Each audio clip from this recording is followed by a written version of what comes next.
Yeah, I read such articles on the internet. Even a person who used to be very cheerful suffer from depression after he experienced a breakup. That's one form of separation. He said he believed that person was deep in love with me, but now she's so indifferent. She changed completely.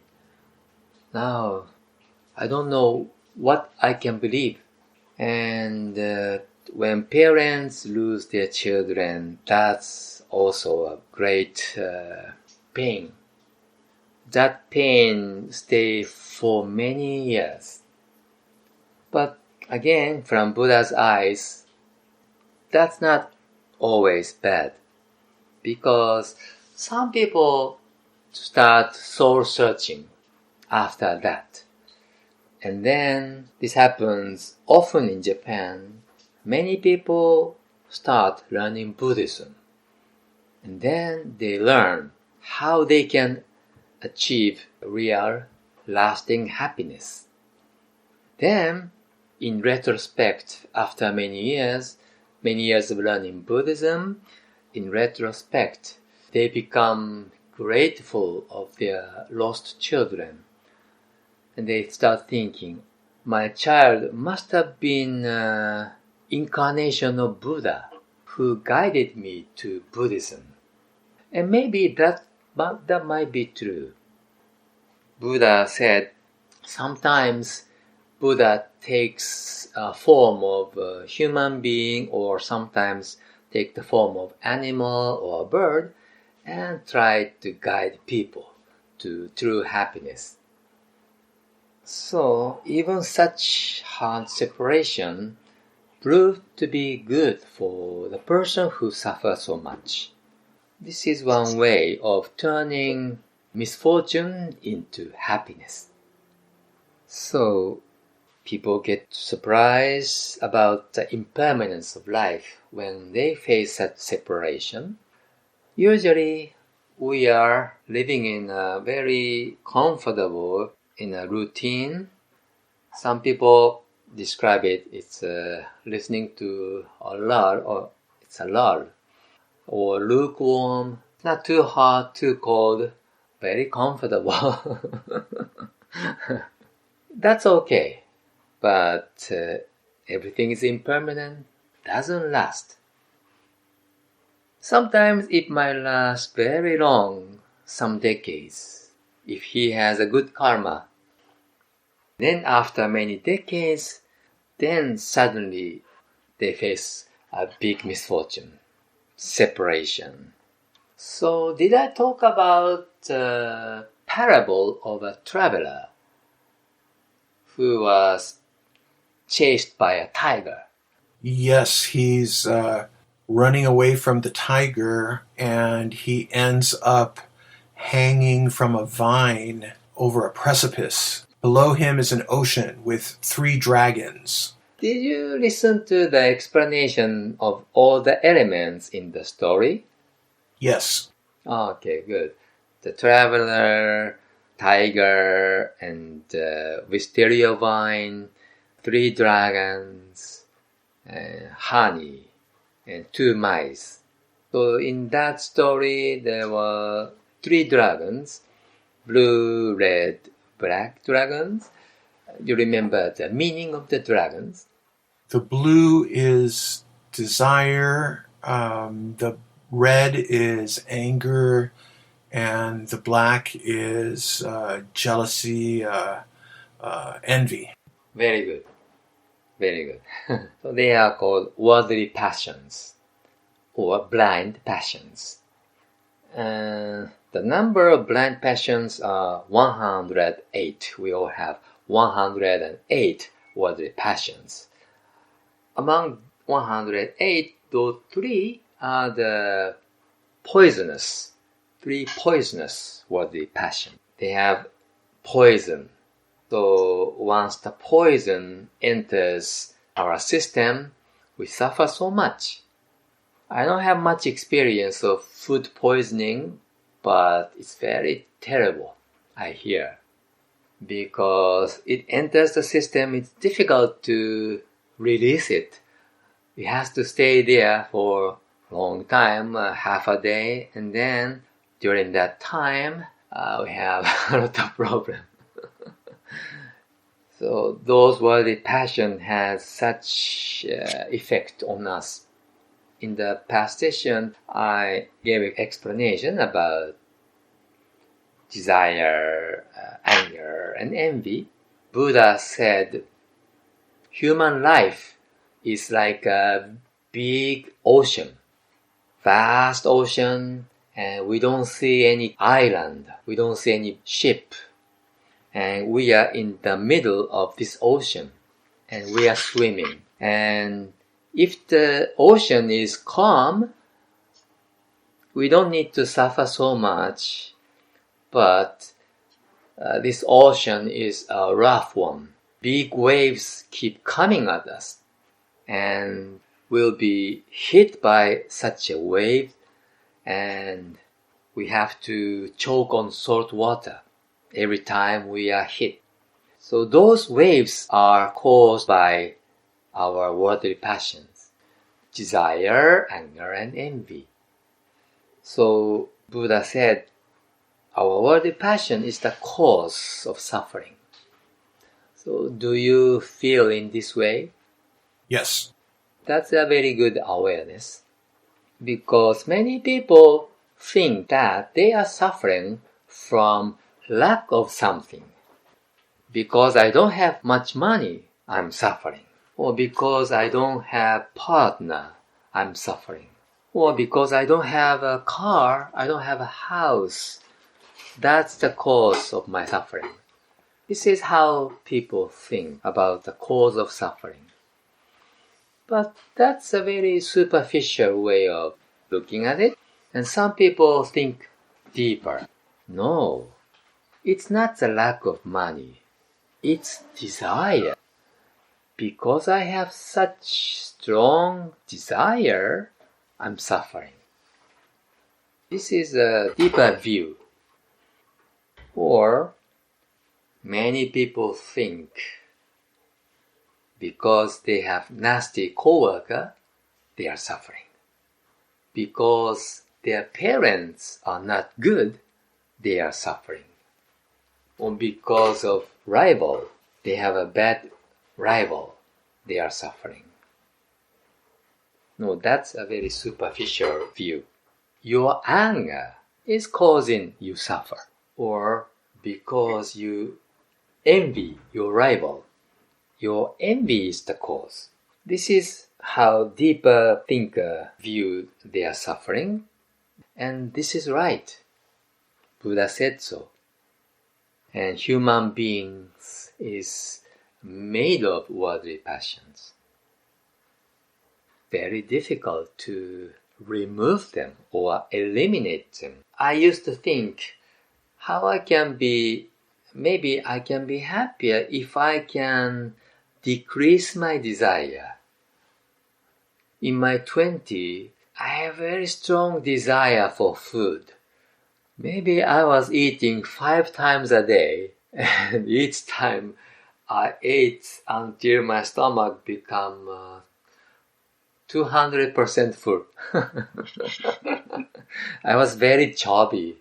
Eating gave me a lot of pleasure, but I never get very satisfied. I never completely satisfied. And I thought, I wish my desire for food is much smaller. In that way, I was suffering. And sometimes I slept 15 hours a day. And I thought, I wish my desire for sleep is a little smaller. And I had a strong desire for sleep too. As I grew older, that strong desire for food became a little smaller. So that's okay. But of course, desire will never disappear. When we grow older, desire for food changes a little bit. When we were young, we want a big amount. We didn't care so much about the quality. As we grow older, quality matters. Amount doesn't matter so much. But desire for delicacy or fancy food grow bigger and bigger. If we continue the same kinds of food all the time, we're not satisfied. We want to have new taste, new food. In this way, even after becoming elderly citizen, our desire for food will never disappear. Even in nursing home, people suffer from a triangle relationship. Old people, they still have desire for sensual pleasure. This desire for sensual pleasure never disappears. The older we grow, we might sleep less and we'll be okay, but still we need to have quality sleep. If we are deprived of sleep, we become frustrated. So throughout our lifetimes, the desire always gives us problem.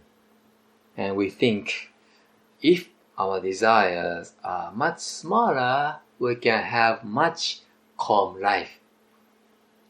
We don't have equanimity, we don't have quiet mind because we are always driven by our strong desire. Long time ago when I wanted a new laptop, I really wanted new laptop. And then I suffer so much. If I have enough money, then I could buy any kind of fancy laptop, but budget is limited. How can I get better laptop? And then my worldly passion, especially anger, arises. My desire for efficiency is interrupted. But it's a blessing in disguise. Like you said, it awakens us. So challenges are good. Yeah, exactly. In this way, we are swimming in the vast ocean.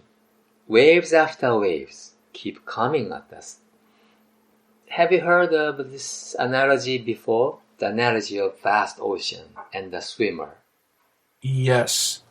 And then we find a log occasionally that is respite, but then we continue on. We're looking for the ship. Exactly. We can't continue swimming forever without having break.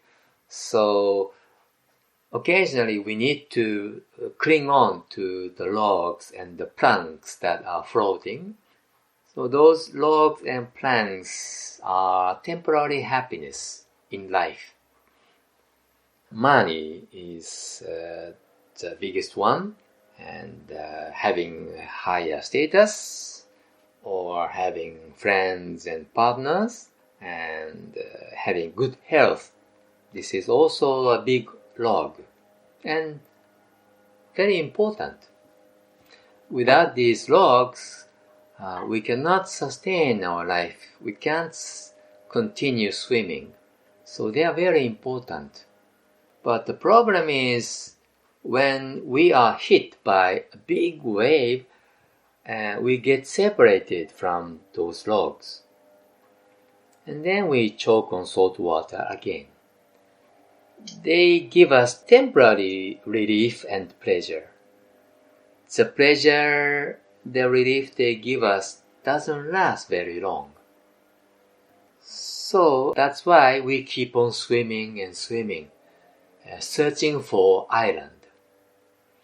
When we reach an island for the first time, we can have complete relief. But the problem is, we don't know the direction. Which way should I swim? So without knowing the proper direction, people are just swimming with all their might, thinking that if I continue swimming, I will reach an island. But there's no guarantee, and sometimes people might be swimming to the opposite direction from an island. Of course, in reality, if you keep on swimming, you can reach somewhere, one of those continents. But sometimes the distance is so long, we may lose our energy before we reach an island. So we need to find an island which is the closest, but we don't know the direction. But like I said, our desire is very strong. And when we can satisfy our desire, we experience a burst of pleasure. And many people misunderstand that is the purpose of our life. When we can obtain big money, we have such burst, the sense of happiness, sense of joy. We feel euphoria. And then we think, this is what I was living for.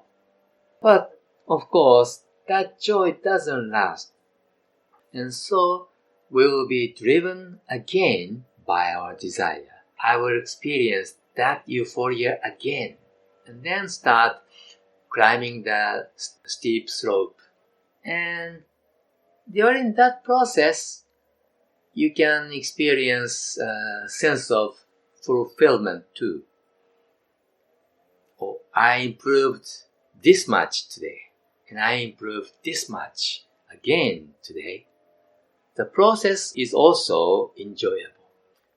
Although it might be tough, but we can enjoy the process. So, process is good, and then we enjoy the accomplishment, and then we just continue it again and again. So this is how we continue swimming in the ocean. Swimming is not just tiring, but it gives a sense of fulfillment. So throughout our lifetime, we continue this. Because we feel such fulfillment, we completely forget about the most important question. Am I going forward the right direction? Even the direction is wrong, still we can feel some fulfillment. Oh, I made this much improvement today. I was over there yesterday, but today I'm here.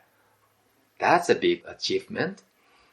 So, in many cases, we end up spending our whole life for this. I always think about Steve Jobs. He created a big empire, Apple. And of course, I'm getting benefit from him. Yeah, I use iPhone, which is very old, but still I'm using iPhone SE. It's a very small iPhone. Now iPhone is very big, but some people like small size, and I'm one of them. So I stick to this old iPhone. So I'm getting benefit from the achievement of Steve Jobs. But he himself was not happy on his deathbed. If you search for it on the internet, you can find his last word. What did he say on his deathbed? He left the words of regret. If I had one more life, maybe I would not pursue wealth or money anymore. I would do something else. So after all, he was not satisfied. He didn't say, I feel so great about my achievement. If I have another life, I would do the same thing again. He didn't say that. So in a moderate way, he expressed his regret. I didn't see the movie about his life, but there was such a movie, Steve Jobs, and in that movie, it is depicted that he sacrificed his family life so much. In a sense, he neglected his wife so much. Many women dislike him now. Why he sacrificed his family life? because he was driven by his strong desire for money and recognition. He wanted to make money, I think. And he wanted to make Apple bigger and bigger. He wanted to thrive. So that's the desire for recognition. Yeah, of course, he used to learn Buddhism. So he has some Buddha's wisdom. But still, not only his desire, but human desire, so strong. So it drives people to the end. So he ended up investing all his life to that project. He didn't pursue Buddhism. He didn't try to pursue true happiness, spiritual happiness. Maybe he did pursue to some extent, but he didn't make it in this area. Rather, he achieved a big task in business. But of course, human desire has no limit. So Apple was already big, but he was not satisfied. So he just had to continue again and again, more and more. There's an interesting story in our book. Let me read it. This short story depicts the power of human desire, dreadful power. How much is enough? The farmer who was overcome by greed. There is a story by Leo Tolstoy about a land-hungry farmer who heard of a country so vast that land could be had for the asking. I think you know Tolstoy, Russian writer. He's very famous. And he made this story. There was a country, a small country and a big country. And big country made an offer to farmers in the small country. You can have as much land as you want if you come to our country. So one farmer traveled there and found it was true. The inhabitants and the chief all welcomed him. And the chief told him that he could help himself to any piece of land he wanted, as much as he could get around on foot in a single day. That's the condition. That's the only condition. You walk around, and that land will be yours. He said, there's one condition, added the chief. You must start at sunrise and return to the place where you started before the sun sets. Start anywhere you like and go around, marking the corners.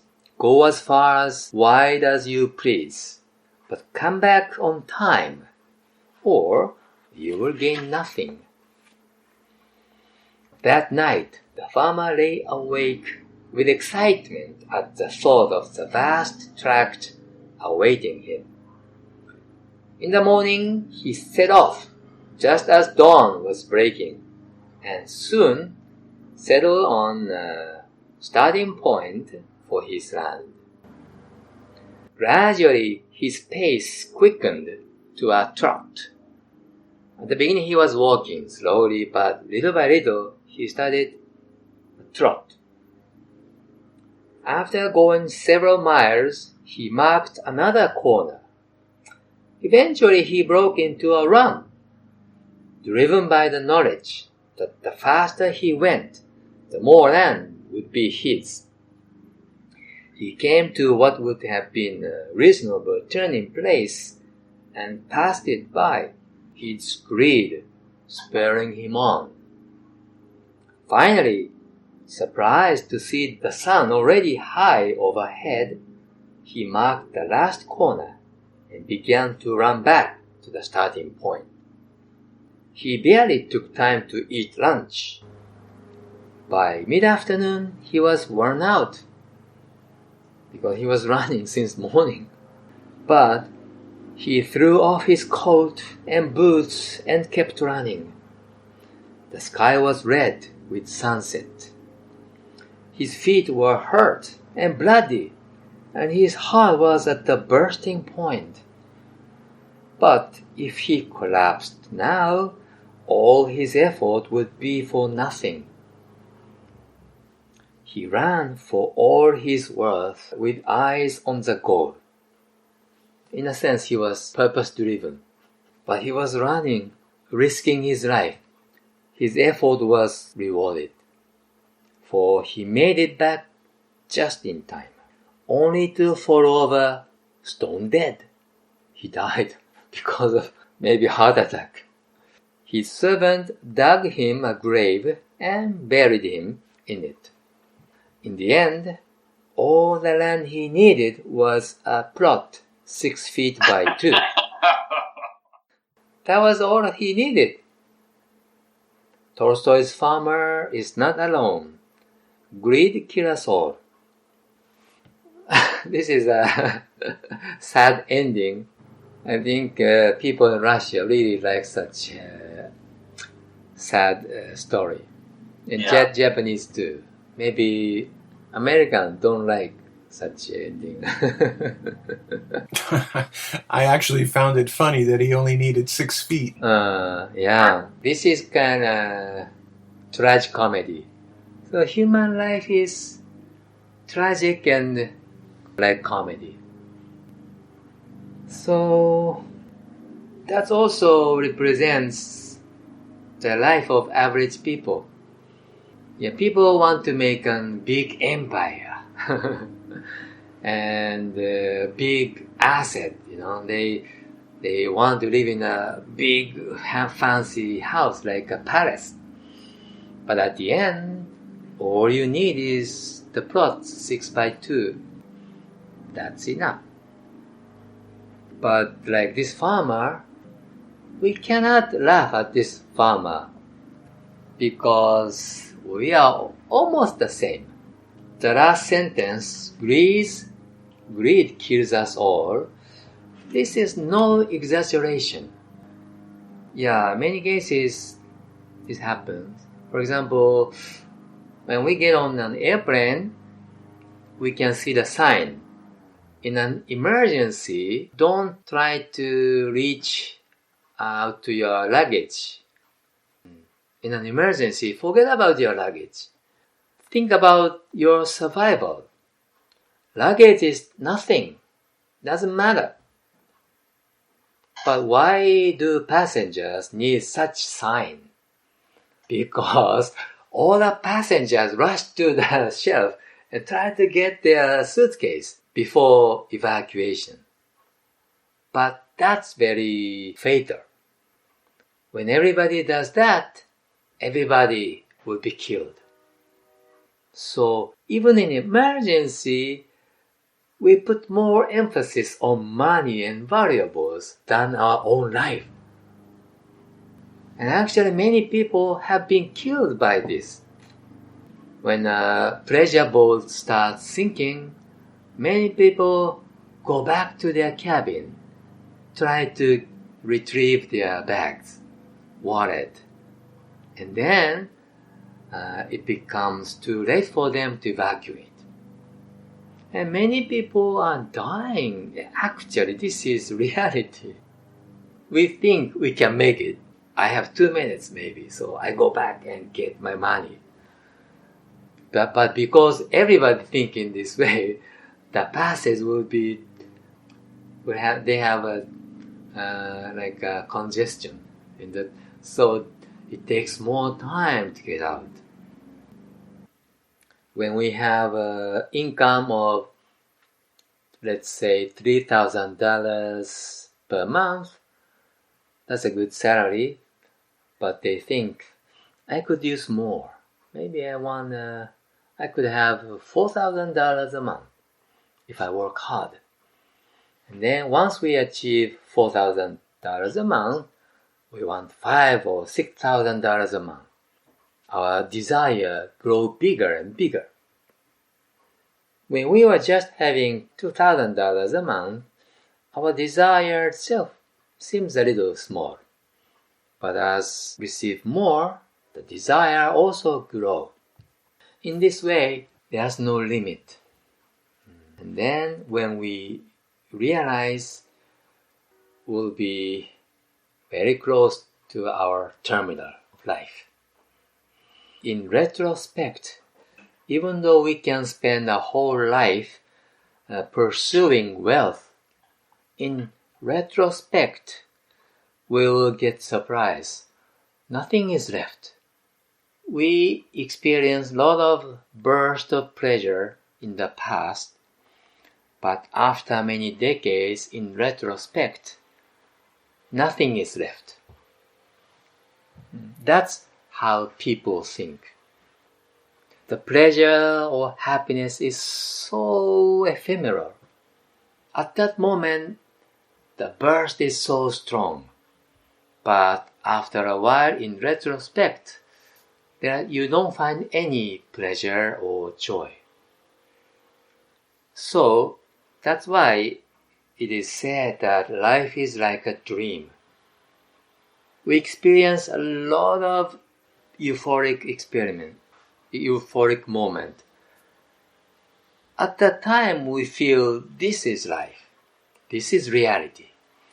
But after many decades in retrospect, they all look like a dream.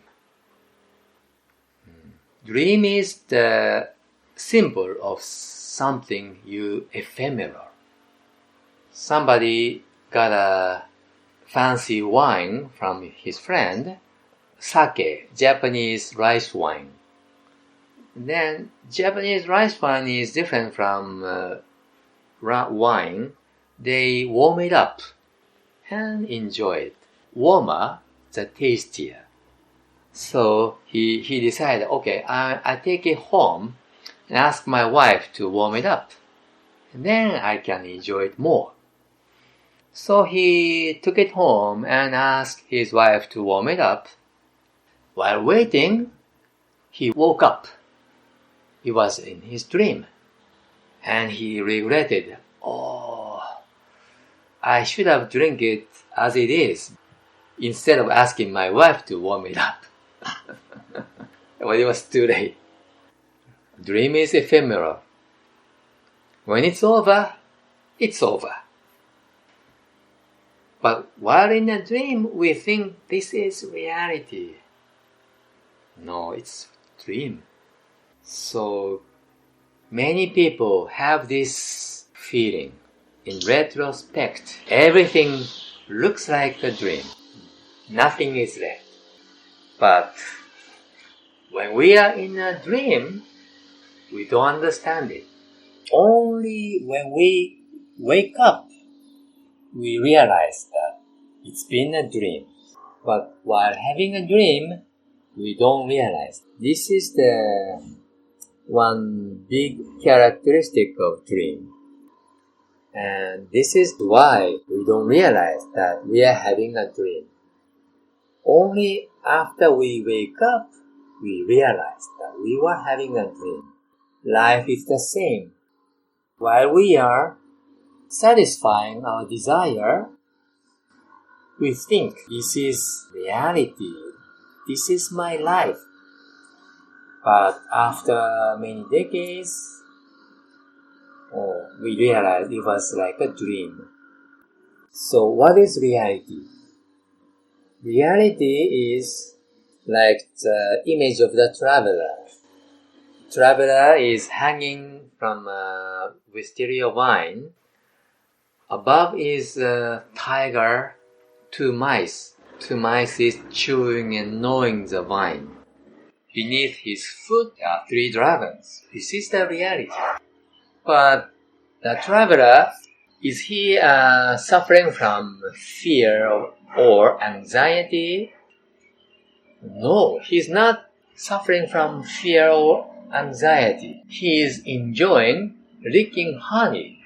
Honey is dripping to him and he is enjoying the honey and he is smiling. So, this traveler is now in the middle of his dream. He hasn't woken up yet.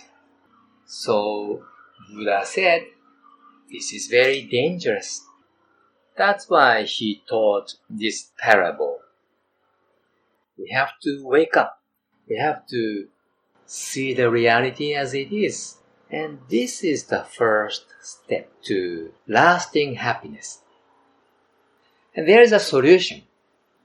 There is a very clear solution. That's why the Buddha taught this. Buddha is like a doctor.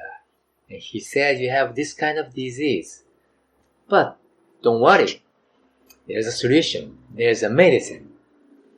And then Buddha prescribed the medicine. So next time, little by little, I'm going to explain what kind of solution there is for us. How can we solve the problem of our worldly passions? Yeah, this is the next question. Good with cliffhangers. This is Buddha's way. Okay, so please do some review and see you next week.